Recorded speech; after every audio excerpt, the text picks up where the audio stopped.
Hello students, welcome again to lectures club. Students, आज जो हम टॉपिक कवर करने वाले हैं वो है जी हैमिल्टन पाथ एंड सर्किट। और इसको डिफरेंट एग्जांपल प्रॉब्लम जो है इसकी सॉल्व करेंगे। अगर आपको याद हो तो लास्ट लेक्चर में हमने आइलर पाथ पढ़ा था और कुछ और टर्मिनोलॉजीज पढ़ी थी सिंपल कि सिंपल सर्किट क्या होता है या सिंपल पाथ क्या होता है या पाथ क्या होता है या सर्किट क्या होता है। इन टर्मिनोलॉजीज का हमने जो है वो इन टर्मिनोलॉजी को हमने समझा था। आज के लेक्चर में हम हैमिल्टन पाथ और सर्किट को समझेंगे। अब हैमिल्टन पाथ या सर्किट क्या है? आपको अगर याद हो लास्ट लेक्चर में हमने जब आइलर पाथ और सर्किट पढ़ा था तो आइलर ये कहता था कि जनाब आपने हर एक एज को कवर करना है। अगर सारी की सारी एजेस कवर हो जाएं, ठीक है। और उसमें ये भी था कि बेशक आप एक वर्टेक्स से दो तीन दफा गुजर जाएं, लेकिन सारी की सारी एजेस को आपने कवर करना है और रिपीट नहीं करना उन एजेस को, तो तब वो आइलर जो है वो पाथ बन जाएगा। अगर पहला और आखिरी जो है वो कह रहे हैं कि वर्टेक्स सेम हो और सारी सारी एजेस भी कवर हो जाएं, तो वो एक आइलर सर्किट बन जाता था। अब हैमिल्टन पाथ जो है ये क्या कहता है? हैमिल्टन पाथ कहता है कि सिंपल पाथ। अब ये भी देख लें कि सिंपल पाथ है। अब आपको पता चला कि सिंपल पाथ क्या है। बिल्कुल आपने सही सोचा कि सिंपल पाथ जो है ऐसा पाथ है जिसमें कोई एज वगैरह रिपीट नहीं होती। ठीक है जी। और कोई इसमें वर्टेक्स भी रिपीट नहीं होता अनलेस के वो सर्किट हो। A simple path in a graph G that passes through every vertex exactly once is called Hamilton path। यानी कि हमने हर एक वर्टेक्स को कवर करना है। आइलर में हमने हर एक एज को कवर करना होता था। यहाँ पर हम हर एक वर्टेक्स को जो है वो कवर करेंगे। क्लियर? तो अब लेट से मैं ए से स्टार्ट होता हूँ। मैं ए से बी की तरफ चला गया। ठीक है जी। तो मैं लेट से बी से ई की तरफ चला गया। ई से मैं डी की तरफ चला गया। डी से मैं सी की तरफ चला गया। तो ये एक हैमिल्टन पाथ बन गया। इसमें मैंने हर एक वर्टेक्स को मैंने कवर कर लिया। मैंने सारी सारी एजेस यहाँ पे कवर करना जरूरी नहीं है। मैंने हर एक वर्टेक्स को कवर किया और मैंने कोई एज भी रिपीट नहीं की और कोई वर्टेक्स भी मैंने रिपीट नहीं किया। तो ये एक हैमिल्टन पाथ बन गया।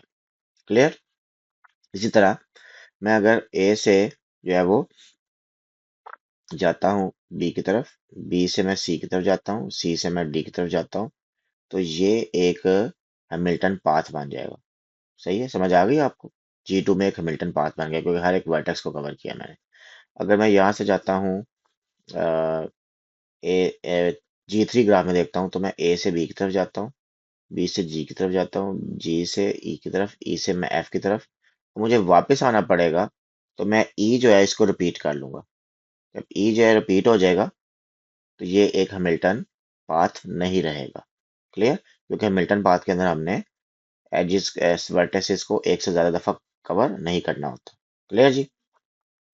इसी तरह अगर आप हैमिल्टन सर्किट की बात करें तो कहता है कि हैमिल्टन सर्किट जो है वो भी एक सिंपल सर्किट है। ग्राफ, किसी भी ग्राफ के अंदर that passes through every vertex exactly once. अब क्या होगा? पहला और आखिरी वर्टेक्स जो है वो सेम होगा, लेकिन बाकी वर्टिसेस में से हम कुछ भी रिपीट नहीं करेंगे। आयलर के केस में डिफरेंट था। यहाँ पर आ जाए ए से बी की तरफ चले गए, बी से सी की तरफ चले गए, सी से डी, डी से ई, ई से हम चले गए ए की तरफ। अब क्या होगा? ये आइलर, सॉरी ये हैमिल्टन सर्किट बन गया क्योंकि इसमें पहला और आखिरी वर्टेक्स सेम है जो कि ए है हमारे केस में। ठीक है? क्लियर? और इसी तरह अगर मैं बी से स्टार्ट लेता हूँ तो बी से सी चला जाऊँ, सी से डी, डी से ई, ई से ए और देन मैं बी की तरफ चला जाऊँ, तो ये भी एक हैमिल्टन सर्किट ही बन जाएगा क्योंकि इसमें फर्स्ट और लास्ट जो है वो बी है और कोई भी वर्टेक्स जो है वो रिपीट नहीं हुआ बी के अलावा। ठीक है जी। अब आ जाए ग्राफ G2 की तरफ। G2 की तरफ आए तो ए से आप चले जाएं बी की तरफ, बी से आप डी की तरफ चले जाएं, डी से सी की तरफ चले जाएं और वापस बी की तरफ जाएं। अगर आप फिर ए की तरफ जाएंगे तो वर्टेक्स रिपीट हो जाएगा। कौन सा वर्टेक्स? बी वाला वर्टेक्स। इस वजह के ग्राफ G2 में कोई सर्किट नहीं है। क्लियर? अगर आप G3 की एग्जांपल ले लें, ठीक है, G3 में अगर हमने एफ से स्टार्ट लेना है, ठीक है जी, एफ से ई की तरफ चले जाएं, ई से जी की तरफ चले जाएं, जी से ए की तरफ, ठीक है जी, जी से बी की तरफ, फिर ए की तरफ। अब वापस आना पड़ेगा आपको सर्किट बनाने के लिए, लेकिन वापस कोई रास्ता यहाँ पे नहीं बचता। तो इस वजह से क्या होगा कि ये एक हैमिल्टन पाथ भी नहीं बन रहा था G3 के अंदर, अब हैमिल्टन सर्किट भी इसके अंदर नहीं बनेगा। चलें कुछ और एग्जांपल्स करते हैं।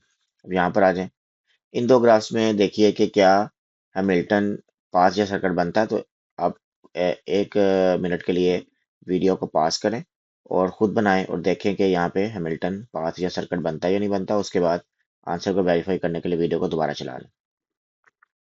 तो अगर हम यहाँ से अब स्टार्ट लें बी से स्टार्ट लें तो एक तरफ जाएंगे, ए से सी की तरफ, सी से एफ की तरफ, एफ से डी, और देन हम ई की तरफ आए। तो ये एक हैमिल्टन जो है वो क्या बन गया है, हैमिल्टन पाथ बन गए, क्योंकि हमने सारे सारे वर्टिसेस को कवर किया। क्या यहाँ पे हैमिल्टन जो है वो सर्किट बनता है?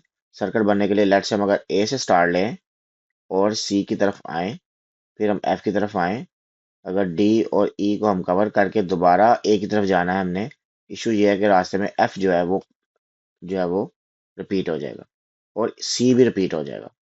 दोनों वर्टिसेस जो है रिपीट हो जाएंगे। तो जो ये वाला ग्राफ है, ये वाला, ये ग्राफ जो है, ये हैमिल्टन पाथ तो है लेकिन इसमें हैमिल्टन सर्किट नहीं है। क्लियर? सिमिलरली अब अगर हम इस वाले ग्राफ की बात करें, सेकंड वाले ग्राफ की, तो अगर ए से बी की तरफ जाएं, बी से सी, सी से डी, डी से ई, और देन ए की तरफ जाएं, तो इसमें हैमिल्टन सर्किट जो है वो बन जाता है। सही है? क्लियर? क्योंकि सारे सारे वर्टिसेस जो है वो कवर हो गए। क्या ये हैमिल्टन पाथ है? तो बिल्कुल हैमिल्टन पाथ भी इसके अंदर बनेगा। अगर हम ए से बी, बी से सी, सी से डी और डी से ई चले जाएं और हम क्लोज्ड पाथ ना बनाए, यानी कि सर्किट ना बनाए, तो ये एक हैमिल्टन जो है वो पाथ भी बनेगा। तो राइट हैंड वाला ग्राफ जो है हमारा, ये हैमिल्टन पाथ भी है और हैमिल्टन सर्किट भी है। आई होप कि आपको ये कॉन्सेप्ट क्लियर हो गया होगा।